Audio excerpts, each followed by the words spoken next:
భారత ప్రధాని నరేంద్ర మోదీ ఆసియాస్ సదస్సుకు వెళ్లడం లేదు. కౌలాలంపూర్లో ఈ నెల 26, 27 తేదీల్లో జరగబోతోన్న ఈ సదస్సుకు ఆయన వర్చువల్గా హాజరవుతారని మలేషియా ప్రధాని అన్వర్ ఇబ్రహీం గురువారం ప్రకటించడంతో పాటు దీపావళి వేడుకల కారణంగానే మోదీ రాలేకపోతున్నారని కూడా తెలియజేశారు. మలేషియా అధ్యక్షతన జరిగే ఈ సదస్సు విజయవంతం కావాలని ఆశిస్తూ మోదీ కూడా తన ట్వీట్లో ఈ వర్చువల్ హాజరు అంశాన్ని ఖరారు చేశారు. వ్యక్తిగత గైర్హాజరుకు కారణం దీపావళి వేడుకలంటూ పైకి చెబుతున్నప్పటికీ దగ్గర పడిన బీహార్ ఎన్నికలు కారణం కావచ్చునని విశ్లేషకుల వాదన. కానీ కాంగ్రెస్కు మాత్రం ఇందులో మరో కోణం కనిపించింది. అమెరికా అధ్యక్షుడు డొనాల్డ్ ట్రంప్ ఈ సదస్సుకు వస్తున్నందున మోదీ ఇలా ముఖం చాటేస్తున్నారని కాంగ్రెస్ ప్రతినిధి జయరాం రమేష్ అంటున్నారు. సోషల్ మీడియాలో ట్రంప్ను ఆకాశానికి ఎత్తేయడం వేరు, పక్కనే నిలబడి భుజం భుజం రాసుకోవడం వేరు. ఆపరేషన్ సింధూర్ను తానే ఆపానని 53 సార్లు భారత్ ఇకపై రష్యా చమురు కొనబోదని ఇప్పటికే 5 సార్లు చెప్పుకున్న మనిషికి ఎదురుపడటం రిస్కే అని కాంగ్రెస్ వ్యాఖ్యానించింది. మొన్నటికి మొన్న గాజా శాంతి సదస్సుకు మోదీ గైర్హాజరు కావడానికి కూడా ఇదే కారణమని గుర్తు చేస్తూ ఇలా అంతర్జాతీయ వేదికలకు ముఖం చాటేస్తూ ఉంటే ప్రపంచ నాయకులతో ముచ్చట్లు, వారితో ఫోటోలు దిగుతూ తనను తాను విశ్వగురువుగా అభివర్ణించుకునే అవకాశం తప్పిపోతుంది కదా అని జయరాం రమేష్ ఎద్దేవా చేస్తూ బచ్కే రెహనారే బాబా, బచ్కే రెహనారే అన్న పాత హిందీ చిత్రాన్ని గుర్తు చేశారు.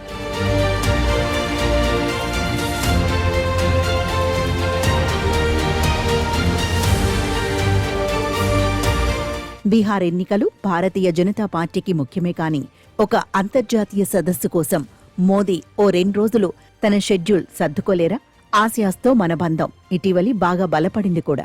అనేక దేశాధినేతలతో చర్చలు జరపగలిగే అవకాశం ఉండి కూడా కౌలాలంపూర్ పోవద్దన్న నిర్ణయం వెనుక ట్రంప్కు ఎదురుపడటం ఎందుకన్న ఆలోచన ఉండే ఉంటుంది.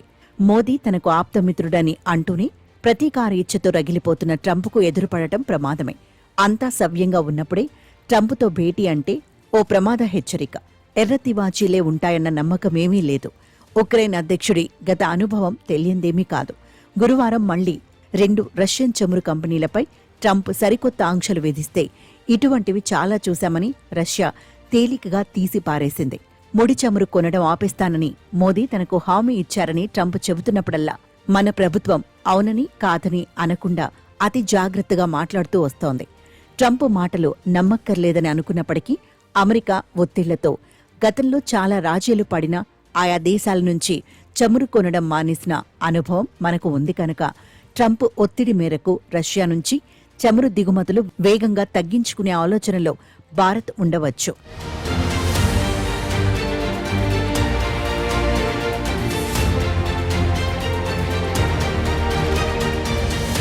దేశ ప్రయోజనాలే పరమావధి అని పైకి చెబుతున్నప్పటికీ ప్రస్తుత భారీ దిగుమతుల్లోనూ సామాన్యుల ప్రయోజనాలు అంతగా లేవు కనుక ఆ నిర్ణయం ఎప్పుడైనా జరగవచ్చు. అధికారంలోకి రాగానే ఉక్రెయిన్ యుద్ధాన్ని ముగించగలననుకున్న ట్రంప్ అది సాధ్యం కాకపోవడంతో తలకిందులైపోతున్నారు. పుతిన్ను దారికి తేవడం సాధ్యం కాక మళ్లీ జెలెన్స్కీ మీద కన్నెర్ర చేశారు. తక్షణమే యుద్ధం ఆగాలంటే రష్యా ఆక్రమించుకున్న ప్రాంతాలన్నింటినీ ఉక్రెయిన్ వదులుకోవాలని ఒత్తిడి తెస్తున్నారు.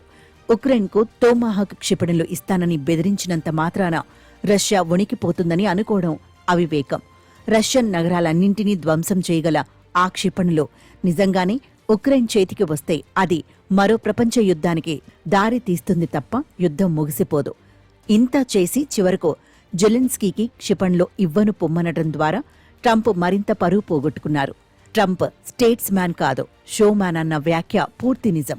పెద్దరికంతో గుంబనంగా వ్యవహారాలు నెరపడం ఆయనకు తెలియదు. భారత్ అమెరికా వాణిజ్య చర్చలు కొలిక్కి వచ్చి ఒప్పందాల మీద సంతకాలు అయ్యేంతవరకు తప్పించుకు తిరుగువాడు ధన్యుడే.